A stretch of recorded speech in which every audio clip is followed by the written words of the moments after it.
नमस्कार, मी देवा चपटे. आपलं DC9 मराठी न्यूजमध्ये सर्वांचं स्वागत आहे. नांदेड महानगरपालिकेची रणधुमाळी सुरू आहे आणि आपल्यासोबत अशोकराव चव्हाण यांचे काही काळाचे सहकारी आहेत. एकंदरीत पाहायला गेलं तर त्यांनी आता शिवसेनेमधून निवडणुकीच्या रिंगणात उतरलेले पाहायला मिळतात. तुम्ही एकेकाळी अशोकराव चव्हाण यांचे सहकारी होतात. काय सांगाल आता शिवसेनेकडून निवडणूक लढवत आहे?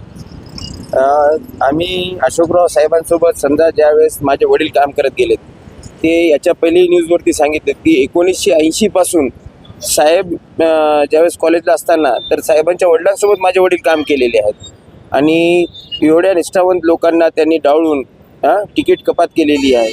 आणि मला असं वाटतं याच्यात सगळ्यात मोठा रोल म्हणजे सध्याचे महानगर अध्यक्ष यांचा आहे. आणि हे सगळं म्हणजे जसं भाजपाचं धोरण होतं की काँग्रेस मुक्त म्हणून, आता त्यांनी काँग्रेस युक्त करून टाकलं. हिंदुत्व ते तर कुठं ठेवलं ते माहीत नाही. आणि आता याच्यात आम्हाला असं वाटलं की आमच्यासोबत तर अन्याय झाला, ठीक आहे, ते जनता बघेल, पण आमची अशी इच्छा होती की आता निवडणूक लढून आणि शिंदे साहेबांच्या सन्माननीय एकनाथरावजी शिंदे साहेबांच्या याच्या पक्षातून आम्ही उमेदवारी घेऊ आणि जनतेची सेवा करण्याचा मौका बघू. आणि सन्माननीय हेमंतभाऊ पाटील यांनी आमच्यावरती विश्वास टाकला. बोंडारकर साहेब आमच्यावर विश्वास ठेवून आमच्या पॅनलला असा मजबूत ताकद दिली आणि आज त्यांच्या आशीर्वादानं आम्ही दारोदारी फिरत आहोत.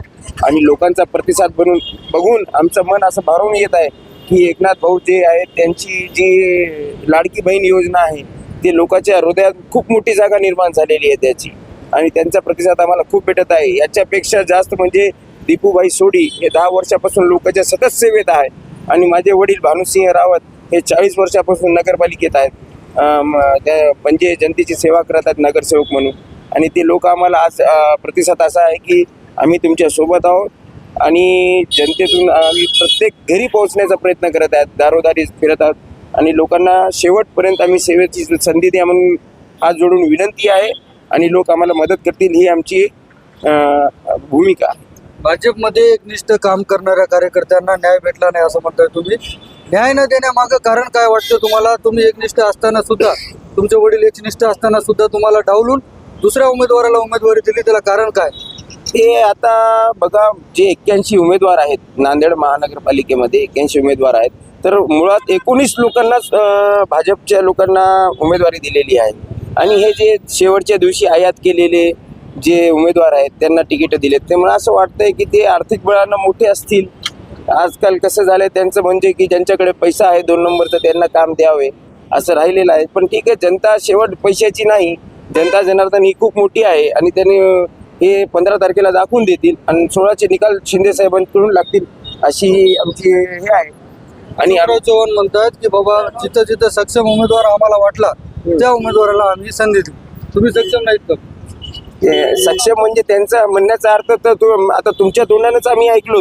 सक्षम म्हणजे काय असते हे तुम्ही आम्हाला समजून द्या. एवढे पत्रकारिता साहेब आपले एवढे सिनियर आहात आपण. सक्षम म्हणजे कशात? जनतेतनं सक्षम पाहिजे होता की आर्थिक सक्षम पाहिजे होतं ते साहेबाला माहीत. तेवढा मोठा माणूस मी नाही, पण ते जनता ते ठरवल काय करायचं. ते म्हणतायत की आणखी एकदा संधी द्या, नांदेड शहराचा चेहरा मोहरा बदलू. बालाजी कल्याणकर म्हणतात काँग्रेसमध्ये होतात तेव्हा चेहरा नाही बदलला, आता काय बदल? 100% बरोबर आहे की किती वेळेस जनता साथ देईल. जनतेने आतापर्यंत त्यांच्या हातात सगळं कारभार दिलेला होता ना, तर त्यांनी ते सगळं त्यांच्या हातात सत्ता देऊन सगळं त्यांनी बघितलेलं आहे. आणि गेल्या 5 वर्षात खाली पण साहेबांचं असंच म्हणणं होतं की आमच्या हातात सत्ता द्या, आम्ही बघू. आता बघल, जनताच बघल. आणि जे सन्माननीय हेमंतभाऊ पाटीलच्या नेतृत्वात आमदार बोंडारकर साहेब जे आमदार म्हणून निवडून आलेले आहेत, बोंडारकर साहेबाचं काम आतापर्यंत कोणत्याही आमदारानं आजपर्यंत तसं केला नाही. तसे रोडाचे काम, निधी आणणं, घरोघरी दारोदारी पोहोचवणं. जसं बोरबन एरिया आहे तिथं कमीत कमी जवळपास 2 कोटीचे कामं मंजूर करून पूर्ण CC रोडचे काम फक्त बोंडारकर साहेबाचे आहेत. आज नांदेडमध्ये प्रत्येक भागात बोंडारकर साहेबाचं काम चालू आहे. आमच्या जनसामान्य लोकांना असा आमदार भेटणं अशक्य आहे. आणि ते सन्माननीय हेमंतभाऊ पाटील आणि बोंडारकर साहेब आमच्या सोबत आहे. आता याचा पुढचा निर्णय आपण प्रचारात बघू. सगळ्याकडे आम्ही जाऊ दारोदारी. आमची सगळ्यांकडे ही विनंती राहील की आमच्याकडे आशीर्वाद द्या आणि 5 वर्षासाठी आम्हाला सेवा करायची संधी द्या. तर एकीकडे पाहिलं तर आज भाजपची सभा आहे. भाजपच्या सभेनं शिवसेनेला काय फटका बसेल वाटते का? कोणीही जर येऊन सभा जर घेतलं तर आम्हाला काही फरक पडणार नाही. शेवट ही नगरपालिका आहे, महानगरपालिका ही जनतेतून निवडणूक लागणार आहे. म्हणजे जनता ठरवणार आहे की आमचा उमेदवार कोण असणार. हे काय वरच्या लेवलचा विषय नाही. आणि जे गल्लीत सामान्य माणसासारखं सगळ्याला अवेलेबल होणारा राहील त्याला जनता निवडून देईल. आणि जसं आपण म्हणलं की सक्षम लोकांना दिलेले आहेत, जे सक्षम असतील ते आर्थिक रूपे असतील, पण आम्ही जमीनवरचे आहोत. भलेही आमच्याकडे पैसा नसेल पण आम्ही जनतेत जाऊन सेवा करणार. एकीकडे पाहिलं तर अशोकराव चव्हाण आणि एमआयएमचं काय कनेक्शन आहे कळत नाही. आता सगळ्यांचं आम्ही पण न्यूज चॅनलवर बघतोय की जसं हिरवी भाजप म्हणजे एमआयएम साहेबांनी त्याच्या काही न्यूजवरती बघलो होतं आम्ही की साहेबांचे एकनिष्ठ कार्यकर्ते जे आहे ते साहेबांच्या घरी रात्री पोहोचतात, लोकांचे मोबाईल ओढून घेतात.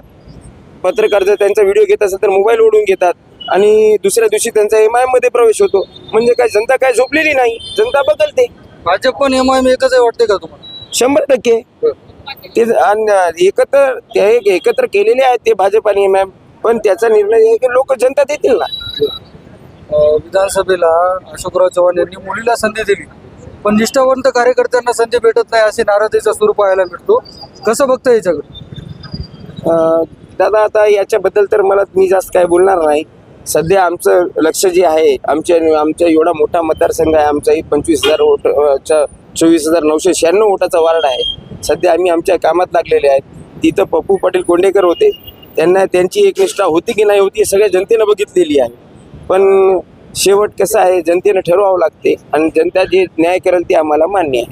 नक्कीच तर आपण पाहिलं असेल एकेकाळी यांचे वडील भाजपचे सहकारी होते अशोकराव चव्हाण यांचे. यांना न्याय न भेटल्यामुळे यांनी शिवसेनेकडून आता उमेदवारी मिळाली आहे. आता ते रिंगणात आहेत. आपल्यासोबत काही उमेदवार आणखी आहेत.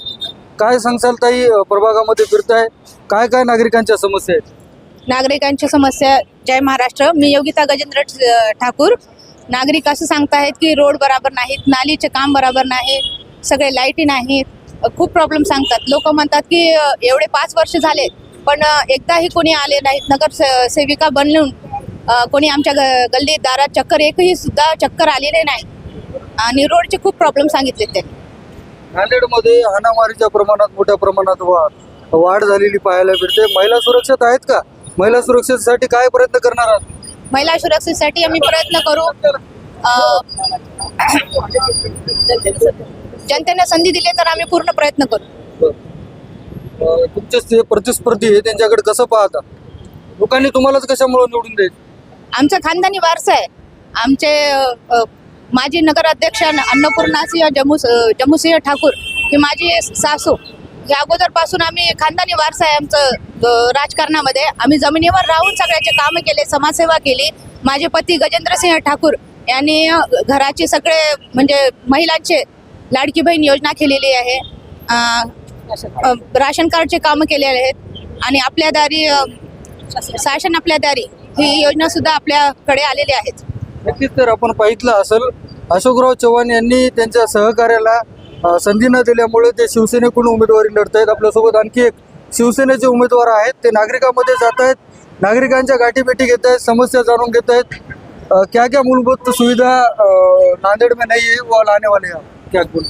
अभी हमारे प्रभाग में बहुत जगह रोड और नालियों के काम बाकी है, ड्रेनेज के काम बाकी है. ये चुन के आए बाद हम वो जो भी काम बाकी है वो करेंगे पूरे. क्योंकि 10 साल से मैं नगर सेवक को अनुभव है मेरे को क्या क्या काम करना है और जो भी और उसके अलावा जो नागरिक की समस्या नहीं है हम करेंगे पूरा काम. अशोकराव चव्हाण म्हणतात की आम्हाला सत्ता द्या, नांदेड शहराचा चेहरा मोहरा बदलू. सत्ता तो 50-60 साल से उनकी सत्ता है.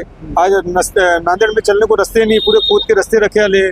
तो और कौन सी सत्ता देना? 50-55 साल से आज उनकी सत्ता है. और कितनी सत्ता लेके उन्होंने नांदेड़ का विकास करें. भाजपा की सभा होने वाली है, क्या फर्क गिरेगा शिवसेना? भाजपा की सभा होने वाली है, क्या फर्क गिरने वाला? शिवसेना को कुछ नहीं गिरेगा क्योंकि आज उन्होंने 2 नंबर के धंधे वाले पूरे लोग दिए उम्मीदवार. 15 से 17 उम्मीदवार मटके सट्टे वाले हैं. आज पहली बार इतिहास में भाजपा के उम्मीदवार 2 नंबर के धंधे वाले. आज तक ऐसा कभी नहीं हुआ भाजपा में. कुछ ऐसा गडकरी साहब बोलते ना, भाषण दिए थे कुछ महीनों पहले कि तुम कार्यकर्ता पे अन्याय कर रहे हैं, जितनी स्पीड से ऊपर गए उतनी स्पीड से नीचे आएंगे. आज उनका वही टाइम चालू है. इसके लिए पूरी नांदेड़ की जनता नाराज है कि ऐसे क्यों उम्मीदवार दिए. नांदेडमध्ये हाणामारीच्या प्रकरणामध्ये मोठी वाढ झाली. CCTV वगैरे महिला सुरक्षेसाठी काय आपण प्रयत्न करणार आहात? सीसीटीवी और महिला सुरक्षा के लिए जो भी हमारे से प्रयत्न होंगे वो करेंगे हम वार्ड में हमारे। तुमच्या प्रभागात सगळ्यात मोठा प्रश्न कोणता प्रलंबित आहे ते सुटायला पाहिजे असं वाटतं तुम्हाला आणि तुम्ही निवडून आल्याच्या नंतर त्या प्रश्नाला हात घालणार आहात? हमारे वार्ड में तो खाली रस्तों की समस्या है, नाली रस्ते और ड्रेनेज, बाकी तो कोई ज़्यादा बड़ी समस्या नहीं है, उसके अलावा कोई समस्या नहीं। ड्रेनेज वगैरे, नाल्या साफसफाई, घंटा गाड़ी वगैरह येती का तुमच्याकडे? हाँ, घंटा गाड़ी साफ सफाई अभी तो यहाँ वजीराबाद का हमने हाल देखे, हमारा वार्ड नहीं था पिछले बार, हमारा गाड़ी पूरा था, लेकिन यहाँ बहुत समस्या है, सफाई नहीं, गाड़ी नहीं आती, लोगों का बोलना है, ड्रेनेज जगह जगह पे भर के जा रही, नालियाँ भर के जा रहे, बहुत बुरा हाल है, क्योंकि पिछले नगर सेवकों ने कुछ काम ही नहीं किया, इसके लिए यहाँ बहुत ज़्यादा समस्या है वजीराबाद। नक्कीच तर आपण पाहितलं असेल प्रभाग क्रमांक 16 मध्ये मोठ्या समस्या आहेत आणि हे उमेदवार निवडून आल्याच्या नंतर त्या प्रश्नाला हात घालून ते प्रश्न सोडवणार आहेत अशी प्रतिक्रिया ऐकायला मिळते। आता येणाऱ्या 16 तारखेला जनता कोणाला संधी देणार आणि नांदेडच्या महानगरपालिकेवर कोण्या पक्षाचा झेंडा फडकणार हे देखील पाहणं तितकंच महत्त्वाचं आहे। देवा सप्टे, DC9 मराठी न्यूज।